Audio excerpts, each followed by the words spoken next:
ज्ञाने वरमे वयं तवे आयरण जिने जिने योता तुम्हारे पयमे उवे समिधि निरमन शुमरे पयम। बोलिए श्री धर्मायण फुल्ला राधा की जय हो।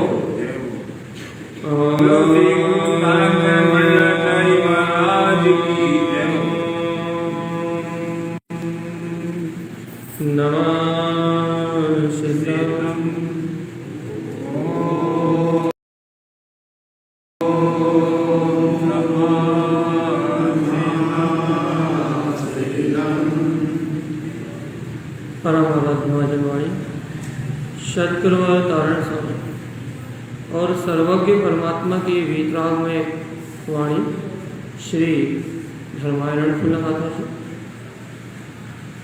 जहाँ आचार्य श्रीमद जी तारण स्वामी स्पष्ट कह रहे हैं कि समता भाव में क्षमा स्वभाव में रमण करोगे तो सुममलपयम, तो स्वयं का ममल पद प्रकट हो जाए। भैया आज अपन एक थोड़ा सा चिंतन करा था कि ये निर्णय करने के लिए दिया था कि वास्तव में अपन इस ममल स्वभाव में आचरण करने के लिए तैयार है भी या नहीं। यदि आप लोगों की रुचि हो, आप लोगों की अंतर की रुचि हो, तो भैया अपन गुरु महाराज धर्म का क्या स्वभाव कहना चाह रहे हैं और वास्तव में धर्म है क्या, यदि अपनी रुचि हो तो अपन इसकी चर्चा करें। यदि अपन निर्णय करके आए हो, विचार बना के आए हो कि वास्तव में पर्यूषण मतलब आत्मा से कर्म रूपी विदूषणों को अलग करना है। पर्यूषण मतलब हरि को अलग करना तो व्यवहार है, हरि ग्रहण करने की भावना को अलग करना निश्चय है। और हरि ग्रहण करने की भावना को नहीं, हरि अचित सचित वस्तुओं में जो जीव हैं उनकी उन प्राणी मात्र की रक्षा करने का भाव, उसका नाम निश्चय है। तो भैया अपन निर्णय करके आए नहीं आए, विचार करने के लिए दिया था कुछ, क्या कहा था? अच्छा सुनो, बताओ जल्दी, चलिए बताओ, अपन आगे चले दूसरे पद की ओर चले। क्या कहा था?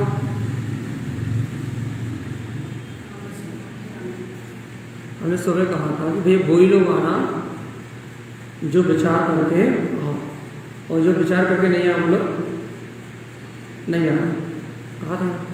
तो जितने लोग आए हैं वो सब विचार करके आए हैं। तो क्या विचार करके आए?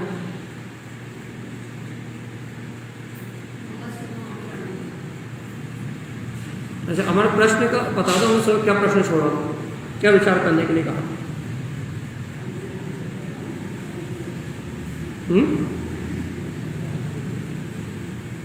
जब प्रश्न ही याद नहीं है तो विचार किसने करा? चलिए बताओ, चलिए बताओ क्या कहा था? धर्म में आचरण करना है, कर्म में धर्म। आपने सार तो बता दिया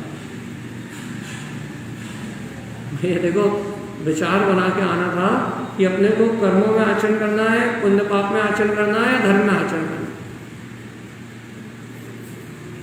यदि स्वभाव में आचरण करना है तो तारण स्वामी कह रहे हैं उब उवन पयम उब समय समम। यदि धर्म में आचरण करना है तो उब उवन पयम, अपने पद को प्रकट करना पड़ेगा। उब उवन पयम, जो आपका पद है उसे प्रकट करना पड़ेगा। तो गुरु पद क्या है? उब समय समम, जो अपना शुद्ध तत्व स्व समय आत्मा है, वीतराग तत्व है, वो ही पद है। यदि आपको धर्म में आचरण करना है तो दो बात, कौन कौन सी? पहली बात उवन पयम, अपने पद को उत्पन्न करना पड़ेगा। तो शरीर में जो पद होते हैं, इन सारे पदों को छोड़ के जो अपना पद है उसे प्रकट करना पड़ेगा। अब गुरु माँ से पूछो, गुरु कौन सा पद है अपना? तो कह रहे हैं उब समय समम, जो साम्य भाव में समय जो शुद्ध आत्मा है वो अपना पद है, इसे प्रकट करना पड़ेगा। अब यदि इस पद को प्रकट करेंगे तो भाई धर्म में आचरण कराना हो जाए, और यदि इस पद को प्रकट नहीं करेंगे तो भाई कर्म में आचरण नहीं। अच्छा बताओ, कर्म में आचरण और धर्म में आचरण को अपन कैसे पहचाने? चलिए बताओ, अपन कर्म में आचरण और धर्म में आचरण कैसे पहचानेंगे? कोई तो मापदंड रखना पड़ेगा, कोई तो तराजू रखना पड़ेगा कि अपने पता लगे कि हम कर्म में आचरण कर रहे हैं, धर्म में आचरण कर रहे हैं। कैसे पहचाने, जल्दी बताओ। हाँ, स्वयं को स्वयं में पहचान। नहीं, कर्म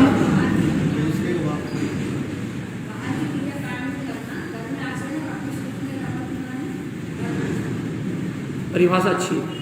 और चलिए बताओ,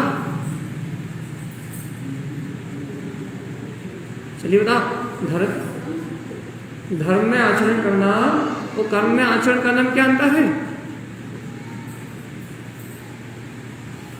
मैं स्त्री हूँ, मैं पुरुष हूँ, मैं परिवार हूँ, धन मेरा है, परिवार मेरा है, पुत्र मेरा है, उपवास में कर रहा हूँ, नियम में कर रहा हूँ, व्रत में कर रहा हूँ, मंदिर में आ रहा हूँ, ये काय में आचरण? अब इन सबसे भिन्न मैं ज्ञाता हूँ, मैं दिष्टा हूँ, मेरा पर परिणाम से संबंध नहीं है। आत्मा की प्रतीति रहना, भेद ज्ञान होना, तत्व निर्णय करना, आत्मचिंतन में रत रहना, ये काय में आचरण है? अब बताओ क्या अंतर है धर्म में और कर्म में? हाँ,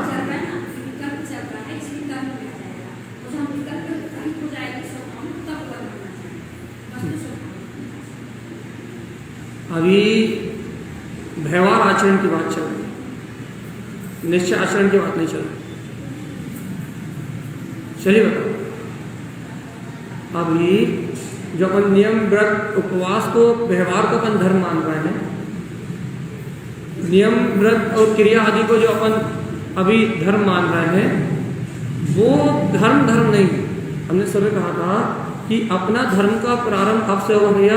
जब अपन सम्यक चिंतन को ग्रहण करें, जब जैन परमात्मा क्या कह रहे हैं, भगवान की वाणी में क्या आ रहा है, वीतरागी भगवान ने क्या उपदेश दिया है, जब अपन इस सत्य का विचार करने लग जाए कि हमारे कल्याण में क्या है और हमारे विरोध में क्या है, हमारे लिए मुक्ति का साधन क्या है, हमारे लिए सुख का साधन क्या है, और हमारे लिए संसार में भटकने का कारण क्या है, जब अपन इन बातों का विचार करने लगे तो धर्म में आचरण करने का मार्ग खुलेगा। तो यदि अपन जिन्हें भगवान की वाणी का वस्तु स्वरूप का विचार ही ना करें तो फिर निर्विकल्प होने की, वीतरागता में रमने की और साधु होने की बातें तो बहुत बात की। पहले तो हम विचार करने की बात कर रहे हैं कि अपने विचारों की दिशा, घर, पुत्र, परिवार, संक्लेश परिणाम से, पुत्र ने ऐसा नहीं किया, तुमने ऐसा नहीं किया, परिवार ने ऐसा नहीं किया, इन परिणामों से निकल के, इन संक्लेश परिणामों से निकल के भगवान की वाणी में जो आया है वैसा चिंतन प्रारंभ हो जाना, ये धर्म में आचरण की शुरुआत है। हमने सुबह कहा था कि भाव से धर्म है, क्रिया से धर्म है। यदि आपके भाव में वस्तु का स्वरूप विचारने में आ रहा है, तत्व का निर्णय विचारने में आ रहा है, पुण्य पाप से भिन्न आत्मा विचारने में आ रहा है, भेद ज्ञान विचारने में आ रहा है, तो अपन धर्म में आचरण करने की शुरुआत करो। और यदि अभी भी यही विचारने में आ रहा है कि मैं ही कर रहा हूँ, मैं ही कर रहा हूँ, मैं ही बना रहा हूँ, मुझसे ही सारा जगत का परिणाम चल रहा है, मैं ही सारी क्रियाएं कर रहा हूँ, शरीर से होने वाला सुख असुख सारा परिणाम मेरा परिणाम है, सुख असुख सारे भाव मेरे भाव हैं, यदि अभी भी अपना मैं बना अचेतन पर्याय में है, जड़ पर्याय में है, तो भैया कर्म में आचरण और आत्मचिंतन के द्वारा, आत्मनन के द्वारा यदि मेरा पना अपने ध्रुव स्वभाव में है कि मैं आत्मा, यदि एकत्व पना, मैं पना अपने स्वभाव में है तो धर्म में आचरण। और ये बात यहाँ करण स्वामी कह रहे हैं, ओवन पय, जी भैया अपने पद को प्रकट करना पड़ेगा। और मेरा पद क्या है? ओव समय सम स्व समय आत्मा ही मेरा पद है। अच्छा बताओ, घर के सारे काम जिम्मेदारी से हो गए नहीं हुए? भोजन बन गया था सब अच्छे से?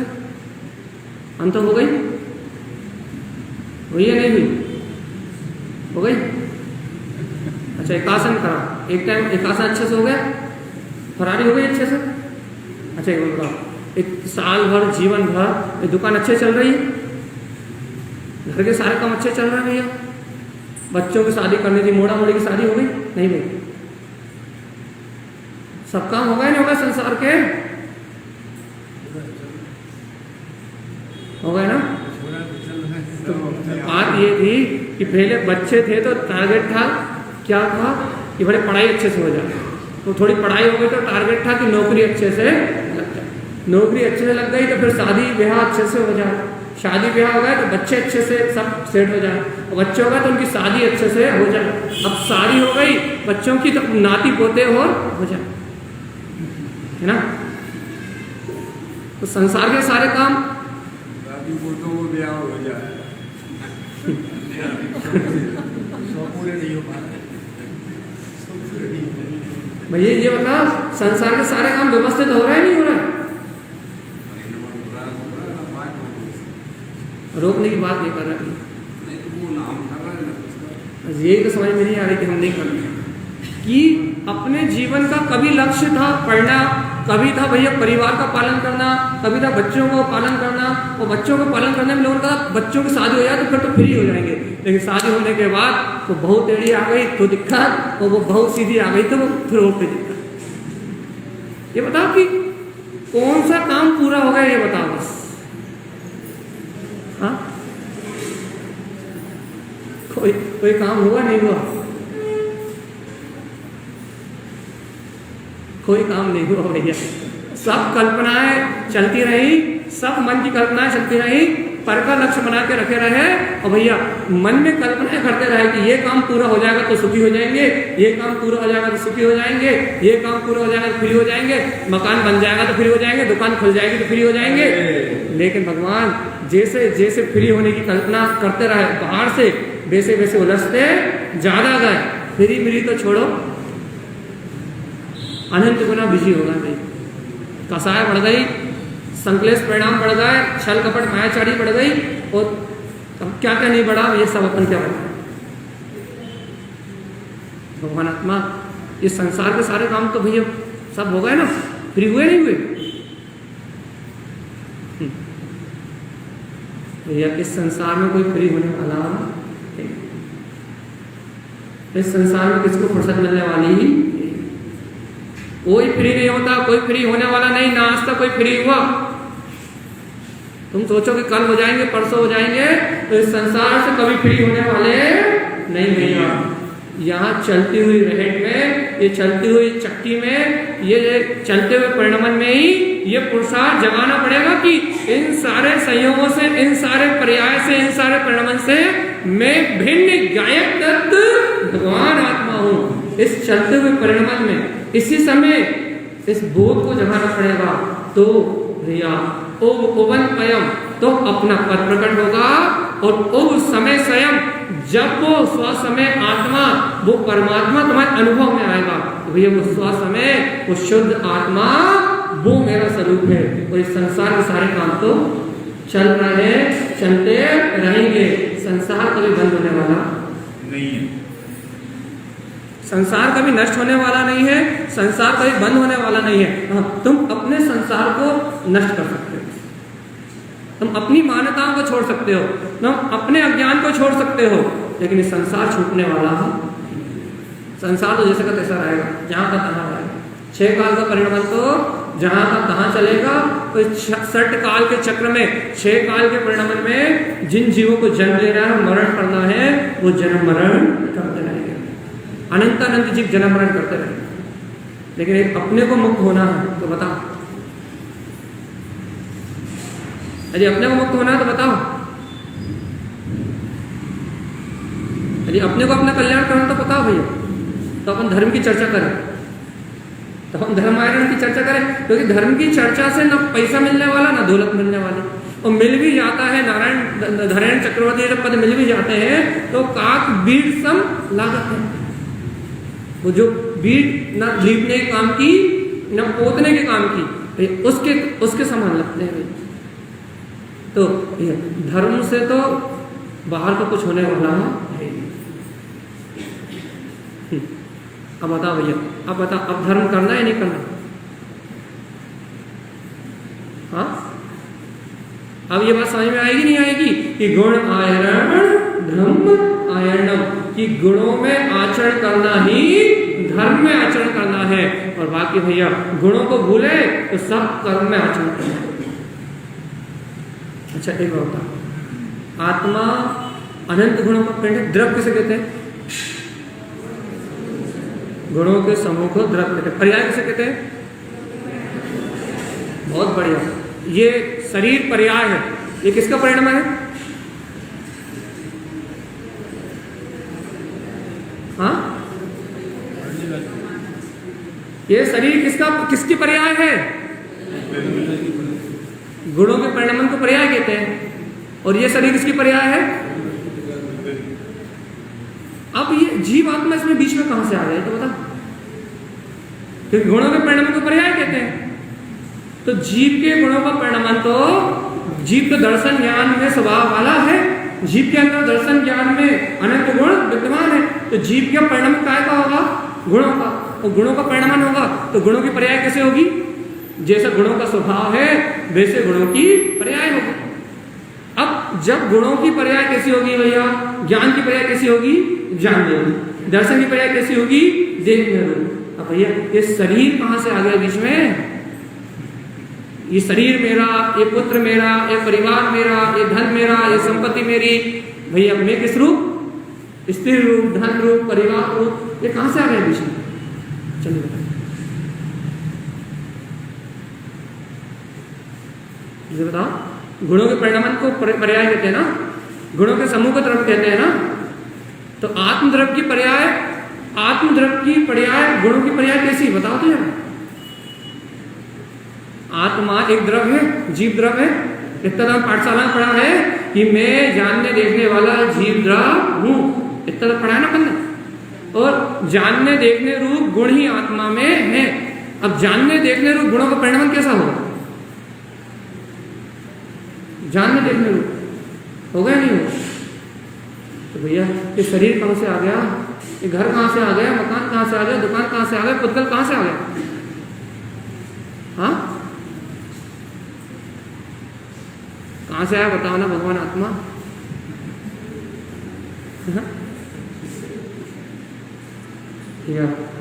सच्ची बात तो ये है, ये पुद्गल का परिणाम अपनी तरफ समय की ओर करके चल रहा है। पुद्गल कर्म रूप परिणमित हो रहा है, ये अपनी क्रियावर्ती शक्ति से परिणमित हो रहा है।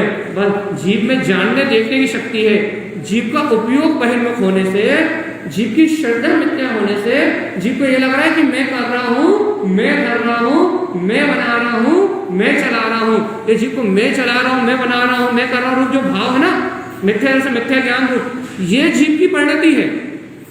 लेकिन शरीर, ये खाना, ये पीना, ये उठना, ये बैठना, ये माता, ये पिता, ये पुत्र परिवार, ये धन संपत्ति, ये पुद्गल, ये कर्म, द्रव्य कर्म, ये जीव की पर्याय। अब अपन क्या कहाँ पागल बने हुए हैं? जो अपनी पर्याय नहीं है, जो अपना परिणाम ही नहीं है, जो अपनी जाति नहीं है, जो जीव से बिल्कुल विजाती है, बिल्कुल विपरीत है, उस पुद्गल के धर्म को अपना धर्म मान के बैठ गए, और जो आत्मा का चेतन लक्षण में धर्म है, गुरु महाराज कह रहा है जो आत्मा का पद है उसको अपन उत्पन्न नहीं कर रहे। गुरु महाराज कह रहा है उत्पन्न करो, अपन कह रहा है कहां? दिखते ही नहीं। गुरु महाराज कह रहा है वो समय समम कि तुम वो शुद्ध आत्मा ही हो, वो तुम चेतना ही हो। अपन कह रहे भाई कहां दिखती? अच्छा बताओ, घर दिखता है, पैसा दिखता है, धन दौलत पुत्र परिवार, ये सब दिखते हैं, ये रूपी पदार्थ, ये रूपी पदार्थों की सारी माया ये दिखती है, ये आत्मा कहां दिखती? हाँ, जवाब दो भैया। हाँ,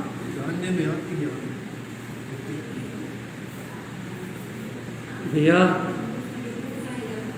हाँ,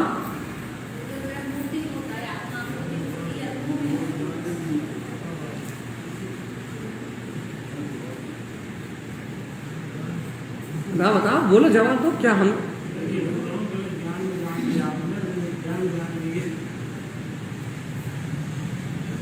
ये देखो एक छोटी सी बात अपने को समझ में नहीं आ रही कि ये जो मूर्तिक पदार्थ है, जितना भी अपने को दिख रहा है रूपी पदार्थ, ये रूपी पदार्थ जिसमें दिख रहा है वो ही वो अमूर्तिक अरूपी आत्मा है। ये घर पुत्र परिवार ये जो जानने में आ रहा है, ये जो सब दिख रहा है, जिसमें ये झलक रहा है वो ही अमूर्तिक पदार्थ गायब तक आत्मा है। लेकिन भैया जो जान रहा है, जिसमें जानने में आ रहा है, अपने जानने वाले को स्वीकार करने तैयार नहीं है। जो जानने में आ रहा है सहयोग, उसे स्वीकार करने के लिए अपनी दृष्टि हमेशा तैयार है। इसलिए भैया अपन हमेशा से बहिर्मुख हैं।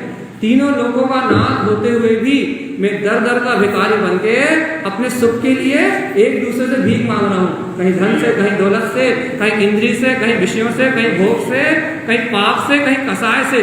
तीनों लोगों का नाथ, तीनों लोगों का स्वामी सिद्ध भगवान दर दर ठोकरे खा रहा, भीख मांग रहा। क्यों हो रहा है ये सब? क्यों हो रहा है?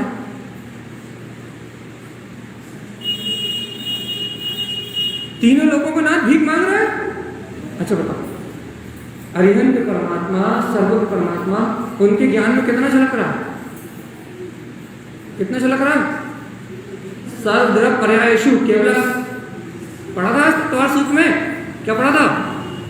सर्वद्रव पर्यायेषु केवल, समस्त द्रव्य की समस्त गुण पर्यायों को जानने वाला केवल ज्ञान। तो केवल ज्ञानी परमात्मा ज्ञान में कितना झलक रहा है? कितना झलक रहा है? तीनों लोग, तीनों काल, समस्त द्रव्य, समस्त पर्याय, सब उनके ज्ञान में झलक रहा है। झलक रहा है, झलक रहा है। भैया अपन कितना जानने में खुश हैं कि पड़ोसी के घर क्या हो? अपन कितना जानने में खुश हैं कि न्यूज़पेपर में कौन सी न्यूज आई? अपन कितना जानने में खुश हैं कि पड़ोसी की चुगली निंदा कितनी हुई? अपन कितना जानने में खुश हैं कि संसार की घटनाएं, नेताओं के और क्या बोलते हैं फिल्म स्टारों के जीवन में क्या घट रहा है?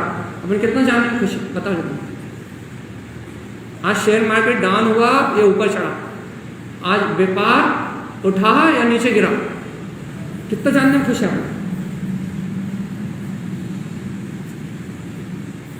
इससे बाहर कभी जीवन की कल्पना करी कि जितना अपन जान रहे हैं, जितना अपने को जानने की रुचि है, भी कथाओं को, पड़ोसी के घर को, दुनिया की घटनाओं को, न्यूज़पेपर को, टीवी को, और क्या कहते हैं नाना प्रकार की व्यर्थ की चीजों को, जितना व्यर्थ की बातें अपने को जानने की रुचि है, यदि उससे आदि से आदि रुचि भी स्वयं को जानने की लग जाए तो तीनों लोग, तीनों काल, समस्त द्रव्य, समस्त गुण, समस्त पर्याय इसी जीव के ज्ञान में झलक जाए। संपूर्ण विश्व झलक जाएगा इस ज्ञान। लेकिन भैया विश्वास होता है कि मेरे ज्ञान में पूरा विश्व झलक सकता है, इतनी शक्ति है। लेकिन बस वो शक्ति प्रकट इसलिए नहीं हो रही क्योंकि मुझे पड़ोसी के घर क्या हो रहा है ये जानने की रुचि तो है, लेकिन मेरे निज घर में क्या है, इस शरीर के अंदर, इस देह देवालय में क्या है, कितना ज्ञान है, कितनी शक्ति है, ये जानने की रुचि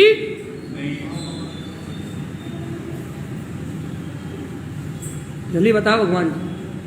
पड़ोसी घर क्या हो रहा है ये जानने की रुचि तो है, पड़ोसी क्या क्या बना ये जानने की रुचि तो है, पड़ोसी ने मेरे बारे में या पड़ोसी ने किसी और के बारे में क्या कहा ये जानने की रुचि तो है।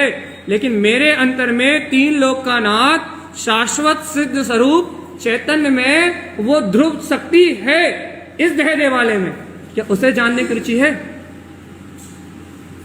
तारण स्वामी ये कह रहे हैं, ओव ओवन पयम ओव समय समम।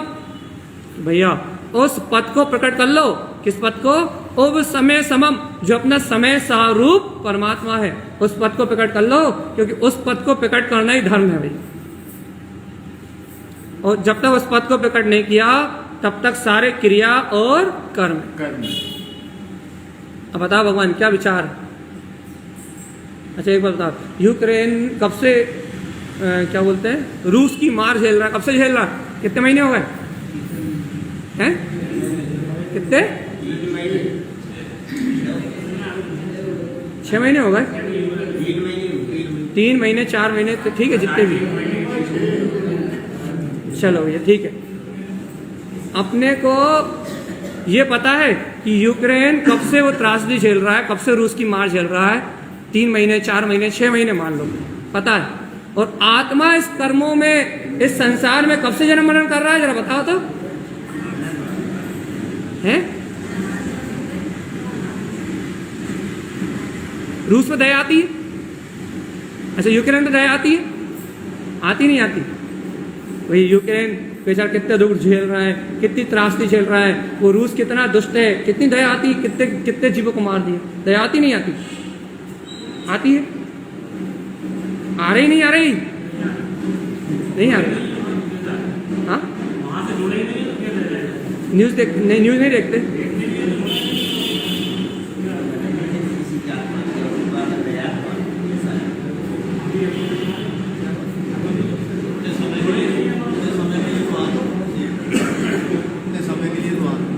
चलो भैया, जिसे आती है उसके लिए कह दे रहा है भैया, उस रूस और यूक्रेन के ऊपर दया तो आती है, लेकिन अपनी आत्मा पे दया आ रही है नहीं आ रही, कि कब से मर रहा है, कब तक जन्म लेगा, कब तक मरेगा?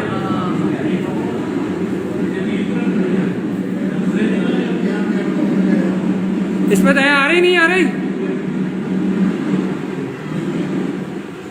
जीप पे दया आ रही नहीं आ रही?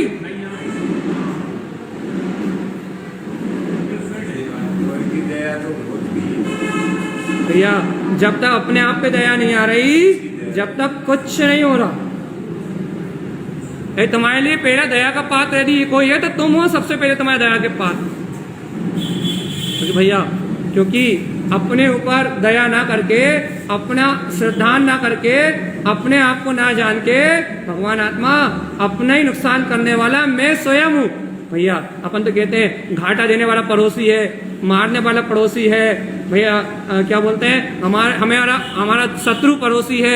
भैया, हम तो कहते हैं हमारा शत्रु, हमारा घात करने वाला, हमारा नुकसान करने वाला यदि कोई है तो वो कौन है? मेरा दुश्मन यदि मालूम कोई है तो मालूम कौन है? कौन है? अपना नुकसान करने वाले, अपने दुश्मन, अपने को दुर्गतियों में ले जाने वाले, अपने को 4 गतियों में परिभ्रमण कराने वाला यदि कोई है तो वो मैं स्वयं हूं और कोई दूसरा नहीं है। अपन ही अपना आत्मा घात कर रहा है, अपन ही अपने आत्मा का विस्मरण करें। अनंत शक्तिशाली चैतन्य घन पिंड परमात्म सत्ता होते हुए भी अपने पूर्ण स्वभाव का कोई बोध नहीं है, अपने आत्मा को स्मरण नहीं है। स्मरण है पर वस्तु का, पराई वस्तु का। घर में सोने चांदी हीरे मोती कितने रखे, कितने नोट रखे हैं, उसकी गिनती है, लेकिन आत्मा में कितने गुण हैं, आत्मा में कितनी शक्ति है, आत्मा कितना वैभव है, उसका कोई स्मरण नहीं है भैया। अपनी संपदा का बोध नहीं है और जड़ की संपदा का पूरा बोध है भैया। जिसे अपनी संपदा का बोध नहीं है उसे संसार से मुक्ति मिलने वाली। अरे कितने करोड़ है बता? सब यहाँ सेठ है, या तो कोई नीचे वाला है ही नहीं। अधिकतर ज्यादा से ज्यादातर सेठों की सेठ है, सब सवाई सेठ श्रीमंतों की नगरी है ना। नहीं अल्लाह भगवान आत्मा कितने? 1 2 3 4 5 कितने? भाई इतने के प्लाट ही हैं।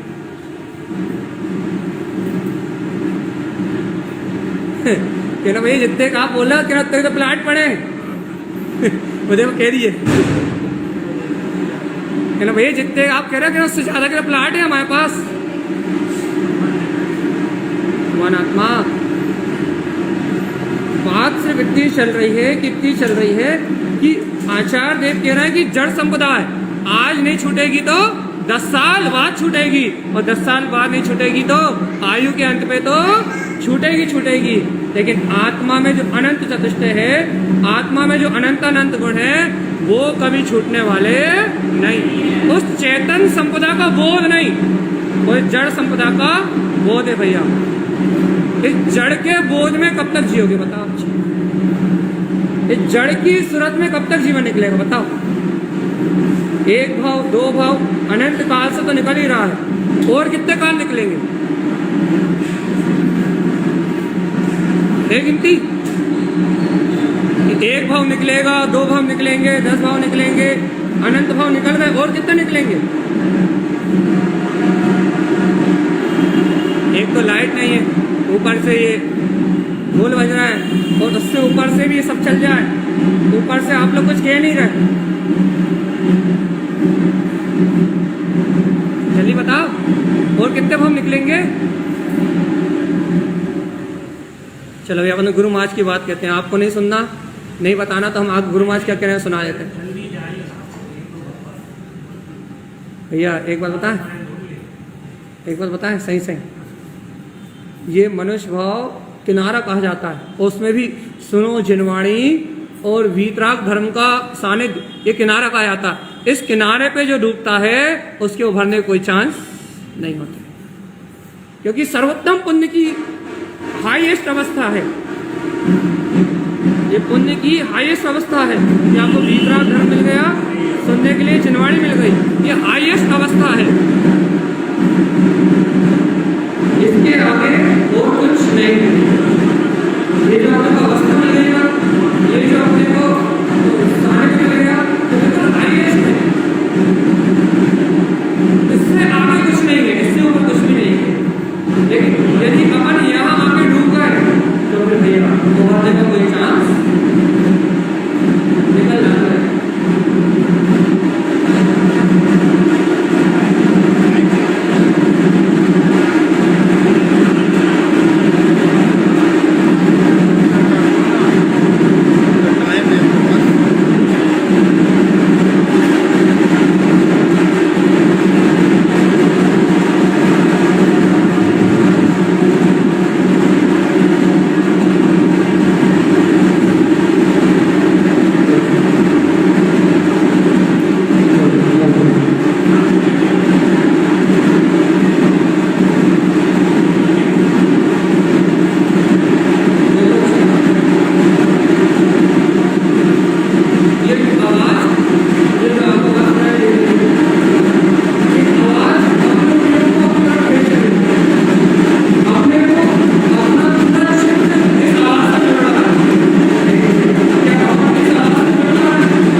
इतनी सी देर में पूरा उपयोग कहाँ आया?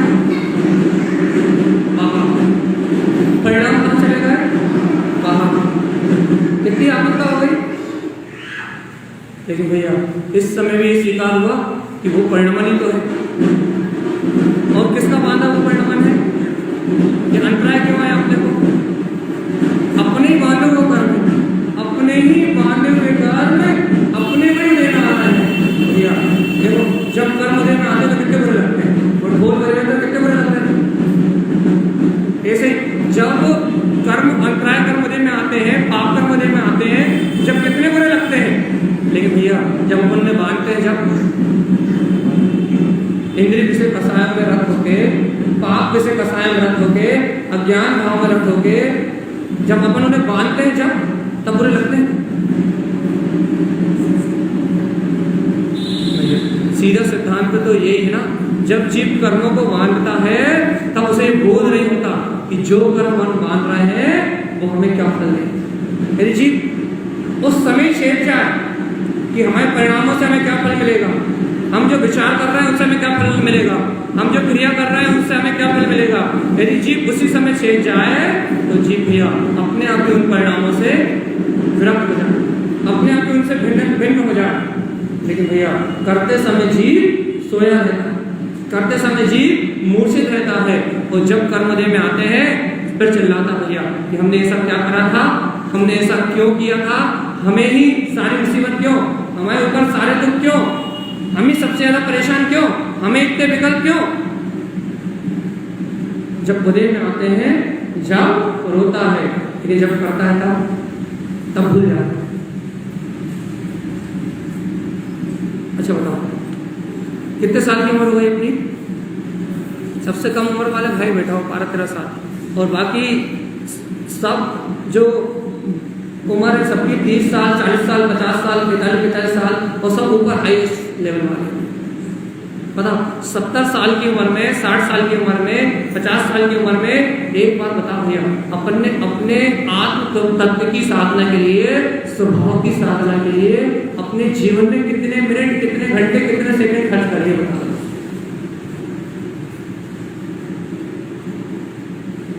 चलिए बता दो। अपन ने अपने जीवन का हिस्सा पढ़ाई के लिए, धन कमाने के लिए, कलेक्टर बनने के लिए, इंजीनियर बनने के लिए, खुद परिवार का पालन करने के लिए, बच्चों की शादी करने के लिए, सारे काम करने के लिए अपन अपने जीवन का पूरा समय डिवाइड करके रखा। आत्म साधना करने के लिए कितना समय दिया बताना जरा, मोक्ष जाने के लिए कितना समय दिया, संसार का परिभ्रमण नष्ट करने के लिए, संसार के जन्म मरण से छूटने के लिए, मोक्ष जाने के लिए कितने मिनट, कितने घंटे, कितने सेकंड लिए, कितने दिए?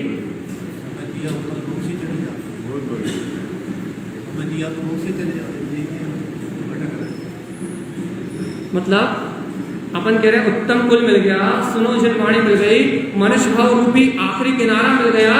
इसमें अपन कह रहे हैं कि इस मनुष्य भाव में हमने अपनी आत्मा के लिए अपन घंटे नहीं गिन पा रहे, अपन मिनट नहीं गिन पा रहे, अपन महीने तो बहुत दूर की बात, साल तो बहुत दूर की बात, अपन दिन महीने नहीं गिन पा रहे, मिनट नहीं गिन पा रहे कि हमने मोक्ष मार्ग की साधना के लिए, जन्म मरण से मुक्त होने के लिए कितना समय दिया, पता नहीं गिन के भैया।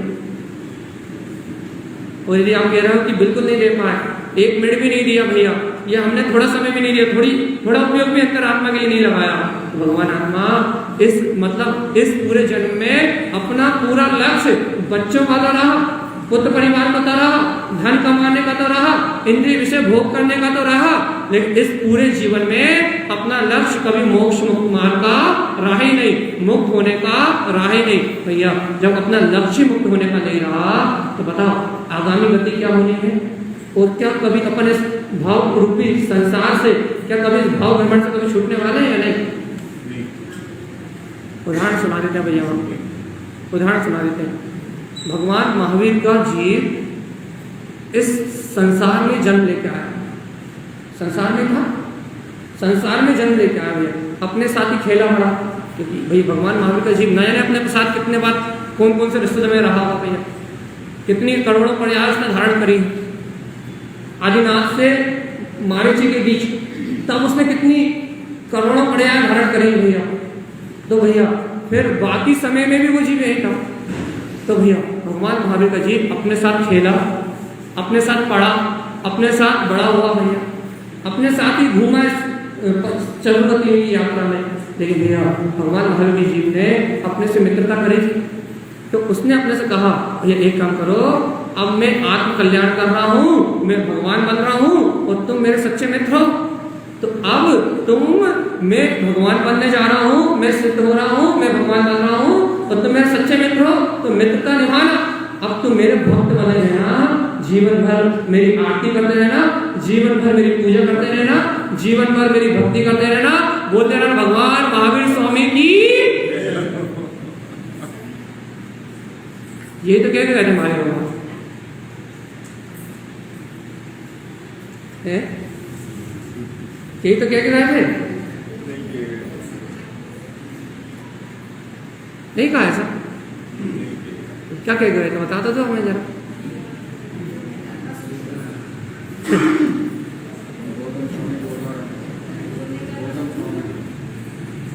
क्या कह रहे थे? ये जियो और जीनो दो भी कहोगे तो ये कह रहे थे स्वयं जियो, स्वयं जीना सीखो, स्वयं जीव आत्मा चैतन्य ब्रह्म तत्व को जानो और जीने दो, इस जनता को, इस पूरी दुनिया को जीने दो, जीने की कला सिखा दो। स्वयं जियो स्वयं जीने वाले जयवंत स्वभाव को जानो और इस पूरे ब्रह्मांड को, इस त्रिलोक में जितने भी जीव हैं, इन सब जीवों को जीने की कला सिखा दो, जियो और जीने दो। किसी से हिंसा का भाव मत रखो भैया, स्वयं जियो, स्वयं जीना सीख जाओ कि मैं गायक तत्व भगवान आत्मा हूँ, तो इस पूरी दुनिया को जीने की कला सिखा दो। ये पूरी दुनिया में जितने भी जीव हैं भैया, वो भी जीने वाले हैं, चैतन्य में परमात्मा है, बस अपने आत्मा को भूल के इस चतुर्गति संसार में परिभ्रमण कर रहे हैं। स्वयं जियो और जीना सिखा, ये कह गए थे भगवान महावीर स्वामी। लेकिन भैया ना अपन स्वयं जी पा रहे हैं, ना अपन किसी को जीना सिखा पा रहे हैं। स्वयं मर रहे हैं और दूसरों को मरने का उपदेश दे रहा है। भैया कोई काम टाइम पे नहीं कर रहा, तो उससे तो ये तो जरूर कह रहा है तुझे काम करना नहीं आता, लेकिन ये नहीं कह रहा है भैया अपनी तत्समय की योग्यता से परिणाम। बच्चों को ये नहीं सिखा रहा है कि भैया भेद ज्ञान करो, तत्निर्णय करो, सील से रहो, संयम से रहो, सदाचार में जीवन जियो। बच्चों को ये सिखा रहा है कि भाई लव करो, स्वार्थ करो, झूठ बोलो, चोरी करो, मायाचारी करो, कुछ भी करो, लेकिन पैसा आना चाहिए। बाहर जाओ, कुछ भी करो भैया, अवक्ष खाओ, रात में खाओ, दिन में खाओ, कुछ भी करो, बस धन बढ़ना चाहिए। भगवान महावीर ये तो नहीं बोल रहे थे, कह रहे थे क्या? यदि आपसे कहना तो बता दो भैया, ऐसे उदाहरण होते हैं हमारे।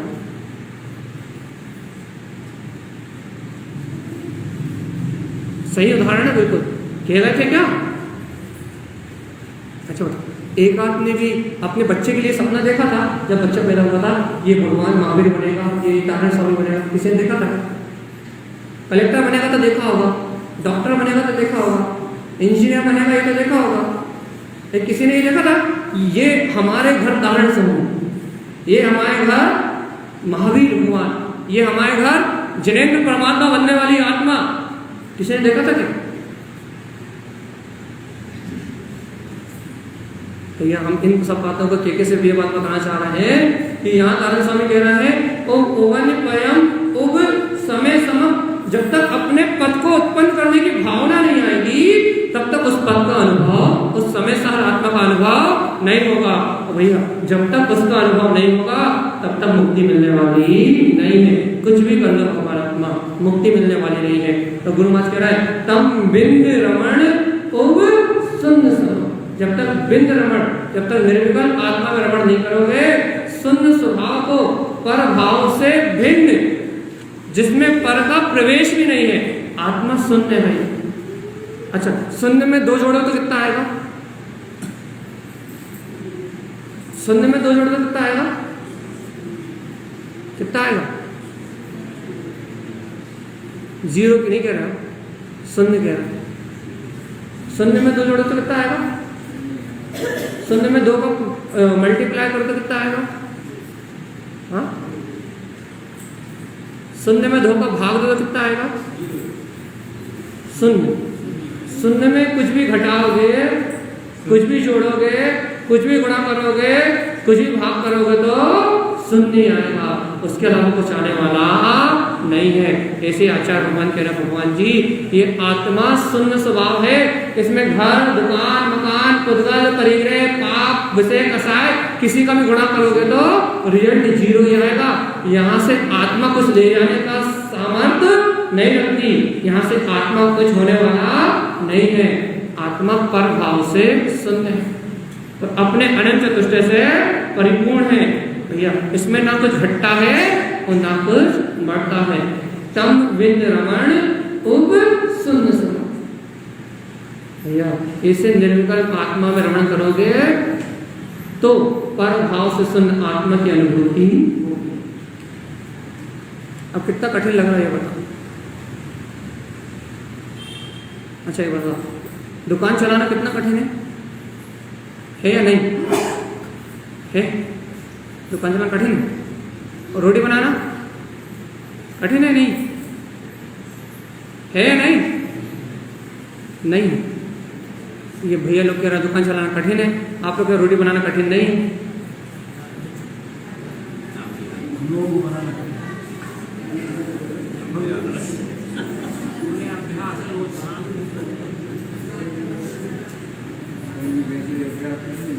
भगवानात्मा देखो, दुकान चलाना सरल हो सकता है, रोटी बनाना सरल हो सकता है, जबकि वो परद्रव्य का परिणाम है, संसार का परिणाम है। और आत्मा अपना है, स्वयं का स्वभाव है, स्वयं का गैर स्वभाव है, स्वयं की अपनी वस्तु है। इसका अनुभव करना कठिन हो रहा है। मतलब जो दूसरे का काम है, जो अपन कर ही नहीं सकते, जो अपन रोज पढ़ रहे हैं, पुण्य की वजह से आता है, पाप की वजह से जाता है, पुद्गल का परिणाम अपनी तत्समय की योग्यता से होता है। पुद्गल का एक परमाणु भी मैं बदल सकता नहीं हूं। जो काम अपन कर ही नहीं सकते, पुण्य पाप की वजह से हो रहा है, उसे अपन कहना करना सरल है। तो भैया जो अपने आत्मा के आश्रय से प्रकट होता है धर्म, जो उत्तम क्षमा आत्मा के आश्रय से प्रकट होती है, प्रभु से कह रहे हैं कठिन। अच्छा, हम आपसे सरल सा प्रश्न पूछना भैया, आज उत्तम क्षमा का दिन है ना, बताओ क्रोध कब आता है? क्रोध का जन्म कब होता है? जल्दी बताओ, जल्दी बताओ, क्रोध का जन्म कब होता है? हाँ सही कहा आपने। और सरल भाषा में बताओ, क्रोध का जन्म कब होता है? हाँ, अपने मन का काम, जब जीव अपने आप को कोई भी कार्य करने में असमर्थ पाता है, जब अपने आप को दीन पाता है, जब उसमें स्वयं कुछ कार्य करने की शक्ति नहीं रहती, जब उसकी इच्छाओं की पूर्ति नहीं होती, तब दीनतावश उस क्रोध का जन्म। जब भी क्रोध का जन्म होगा तो दीनहीन परिणति से ही होगा। बिना दीनहीन परिणति के, बिना अहंकार के ये क्रोध का भी जन्म नहीं। क्रोध जब भी जन्म लेगा तो भैया इच्छाओं की पूर्ति ना होने पर क्रोध का जन्म होगा। लोग कहते हैं हमें बहुत गुस्सा आता है, हमें बात बात पे गुस्सा आता है, हम बात बात पे गुस्सा करते हैं। तो भैया बात बात का गुस्सा इसलिए करते हो क्योंकि आपके मन की इच्छाएं, आपकी अपेक्षाएं, आपकी पर से अपेक्षाएं, आपके पर से इच्छाएं इतनी अधिक हैं कि आपको भैया उन इच्छाओं के कारण से उन इच्छाओं की पूर्ति कभी होने वाली नहीं है। और इच्छाओं की पूर्ति नहीं होगी तो क्रोध तो क्यों नहीं होगी? इच्छाओं की पूर्ति नहीं होगी तो क्रोध तो आएगा। अब बता, क्रोध को नष्ट करने का उपाय क्या? जल्दी बताओ, क्रोध को नष्ट करने का उपाय क्या?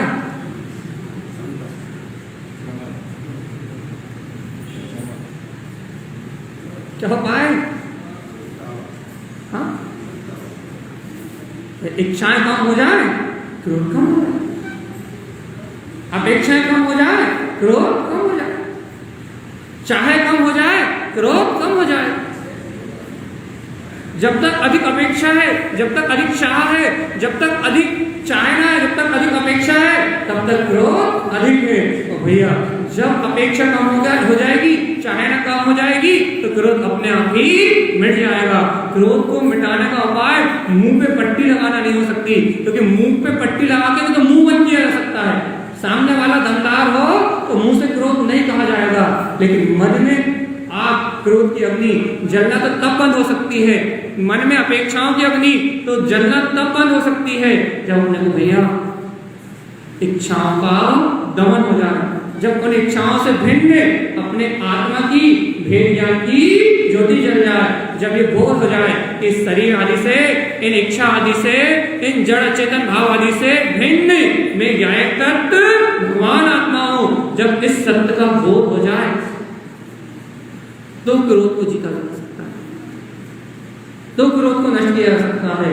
तो यदि ऐसे स्वभाव का बोध ना हो तो कभी क्रोध खत्म होने वाला नहीं।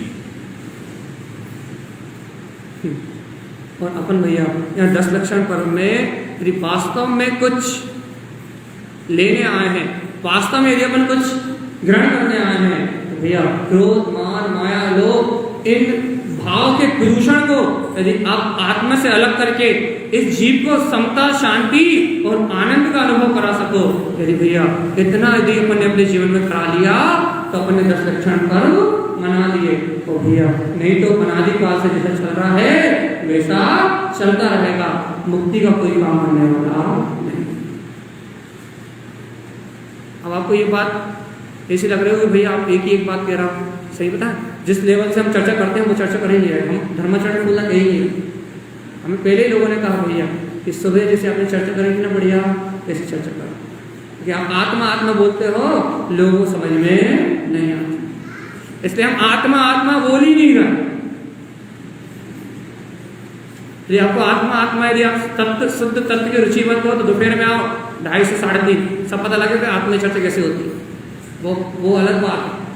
अभी हम आपके जीवन की चर्चा कर रहे हैं, ये दिन रात सुबह से लेकर शाम तक जिस पुण्य पाप की चक्की में ये जीव पिसा जा रहा है, पुण्य पाप के चक्रव्यूह में ये जीव घुटा जा रहा है भैया, अपनी आत्मा का बोध बिना जगाए, भगवान की वाणी को बिना जाने, शरीर से भिन्नता बिना जाने, भैया जो पुण्य पाप की चक्की में ये आटे की तरह पिसा जा रहा है। तो जीव की बात चल रही है कि कब छूटेगा ये चक्रव्यूह से, कब छूटेगा इस परिणमन से। गुरु नानक स्वामी कह रहा है ओ ओवन शरणी विषम रमणी, यदि आत्मा की शरण को ले लोगे तो विषम रमणी, तो इंद्रिय विषयों में रमणता छूट जाएगी। नानक स्वामी क्या कह रहे हैं, ओवन शरणी, यदि आत्मा की शरण को प्रकट कर लोगे तो विषम रमणी, ये इंद्रिय के जो विष है ना, इंद्रिय विषय वासना का विष, ये विष में रमणता छूट जाएगी। उत्पन्न क्षिपी, यदि अपने स्वभाव को प्रकट कर लोगे, क्षायक स्वभाव को प्रकट कर लोगे तो जिन्नाथ स्वयं, तुम तीनों लोगों के नाथ स्वयं जैन परमात्मा हो जाओगे।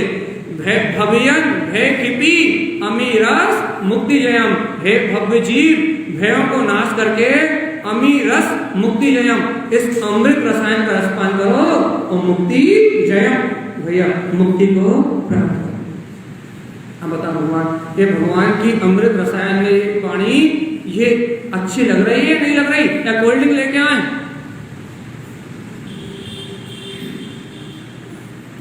शरबत लेके आए, रसना लेके आए,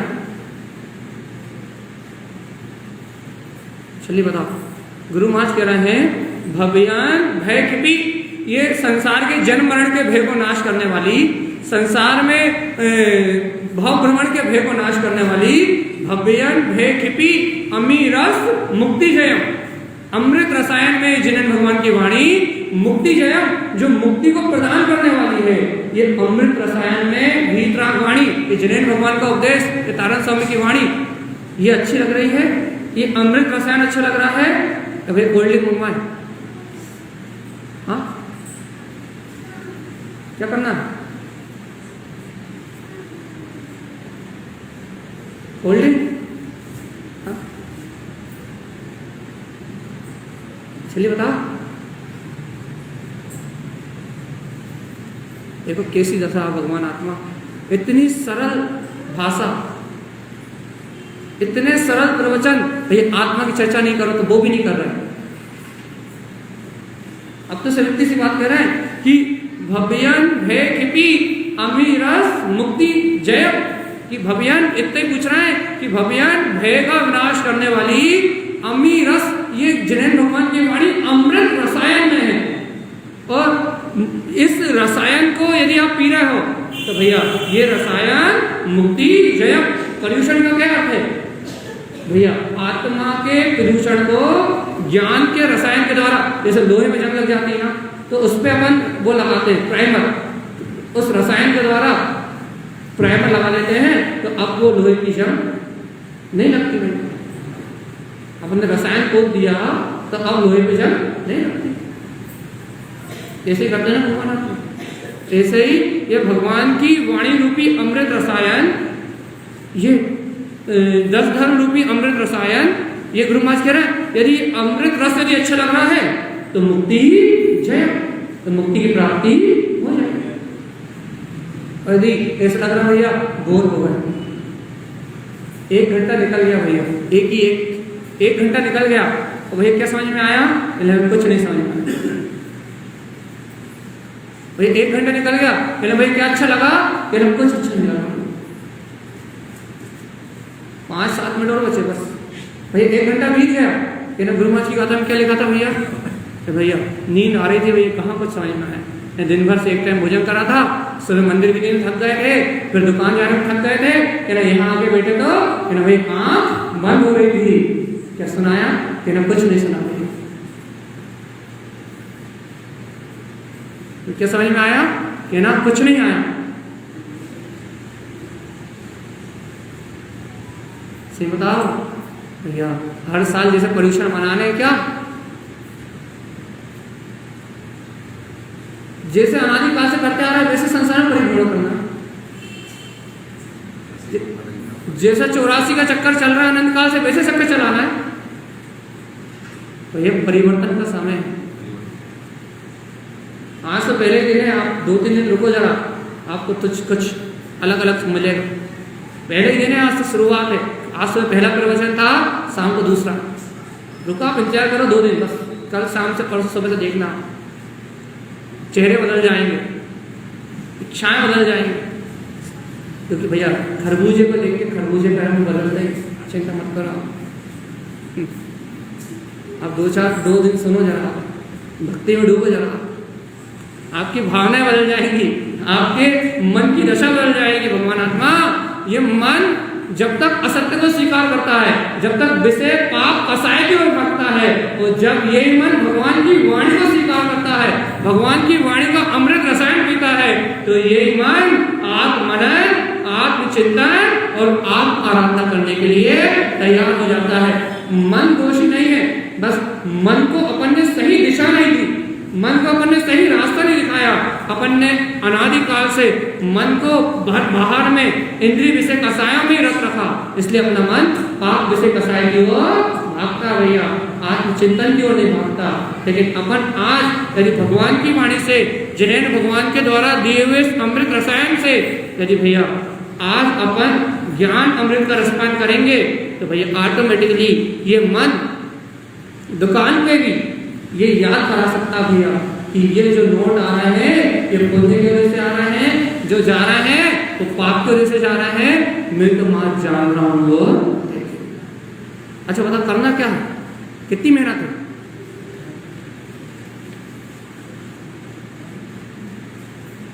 अच्छा एक बात, अपन दिन रात जो चिंता करते हैं उसमें आत्मा की शक्ति बढ़ती है, खत्म होती है? बहुत बढ़िया। और जो अपन चिंतन करते हैं उससे आत्मा की शक्ति बढ़ती है, खत्म होती है? चिंता से खत्म होती है, रोग शोक टेंशन आदि बढ़ते हैं, और चिंतन से बढ़ती है। रोग शोक डायबिटीज शुगर ये बीमारियां खत्म होती हैं। अपन क्या अपनाते हैं बताओ, चिंता या चिंतन? हाँ,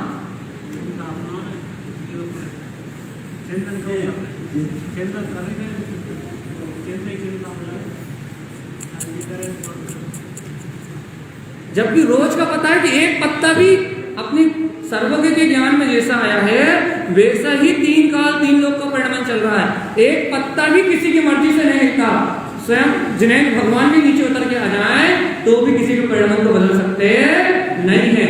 इतना जानने के बाद भी चिंतन करना अपने को अच्छा नहीं लगता, और चिंताएं करना अपने को अच्छा लगता। भगवान आत्मा, इसका एक कारण तो संसार है।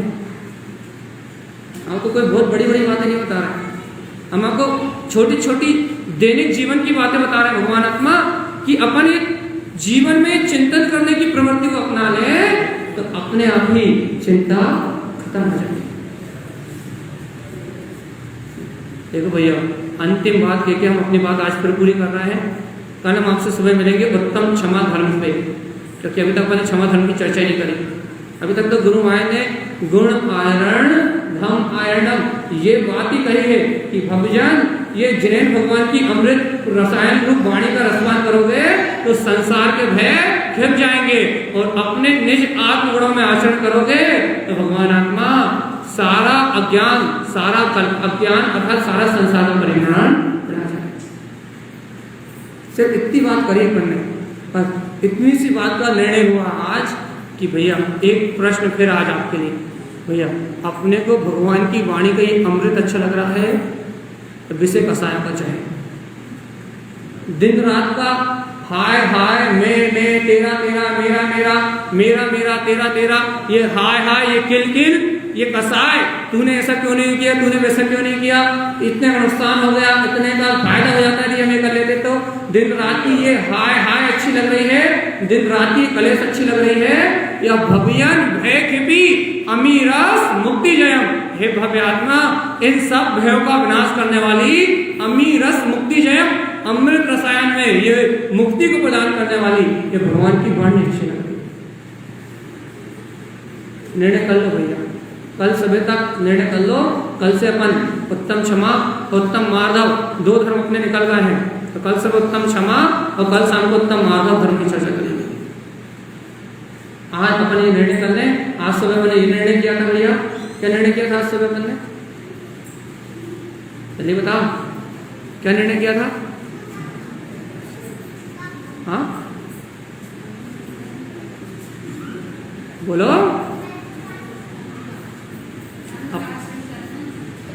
धर्म में आचरण करना है, कर्म में आचरण करना है, ये निर्णय किया था कि अपने को विचार कार्य करना, जो गुरु महाराज कह रहे हैं उसका विचार करना है या फिर संसार का विचार करना। और अब शाम को एक और चिंतन ले जाओ इसके साथ में कि भैया ये जिनेन्द्र भगवान की वाणी ये अमृत रसायन रूप लग रही है या पाप विषय कसाय के भोग ये मेरे को तृप्ति देते हैं, ये अमृत की तरह लग रहा है, इंद्रिय के स्वाद अमृत की तरह लग रहे हैं या भगवान की वाणी अमृत की तरह लग रही है? भगवान की वाणी मुक्ति जयम, मुक्ति को देने वाली है, और यदि इंद्रिय विषय कसाय यदि ये अच्छे लग रहे हैं तो संसार में परिवर्तन करना। 2 बातें हो गई। पहली भाषा में गुरु महाराज ने कहा था गुण आयरण धम्म आयरण, और दूसरी कारिका में गुरु महाराज ने कहा ओवन पयाम, क्या था? ओवन पयाम उब समय सम। भैया अपने पद को प्रकट करोगे तो स्वसमय आत्मा का अनुभव कर रहा है। देखो जितना सरल हम कर सकते थे रामायण को लगा था उतना सरल हमने कर दिया। अब आपकी बारी है, आपकी बारी है। यदि इस पर्यूषण में अब आपकी बारी है, यदि आपको पीने की इच्छा है, वास्तव में 10 लक्षण में 10 धर्मों को यदि आपको वास्तविकता में पीने की इच्छा है तो फिर आप भगवान आते हैं। और जो कह रहे हैं भैया बहुत नीचे नीचे की चर्चा कर रहे हो, थोड़ी ऊपर की चर्चा करना है, थोड़ी ऊपर की बात सुनना है, वो और 2:30 से 3:30 आप लोगों का स्वागत है भैया। यदि इस पर्यूषण पर्व को आत्मा से जोड़ना है, इस पर्यूषण पर्व को गुरु महाराज की वाणी से जोड़ना है, इस पर्यूषण पर्व को यदि अपने मुक्ति से जोड़ना है, अपने कल्याण से जोड़ना है, तो भैया आप लोग गुरु महाराज की इस वाणी को सुने, गुरु महाराज के इस रहस्य को जाने। अपन सभी जिनेन्द्र भगवान की वाणी का यह अमृत रसायन पी के संसार के परिभ्रमण से मुक्त हो। इन्हीं मंगल भावनाओं के साथ बोलिए आचार्य प्रभा सदगुरुवर संत धारण करम लाचार्य जी महाराज की जय हो। जय नमोस्तु।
परम करते पदे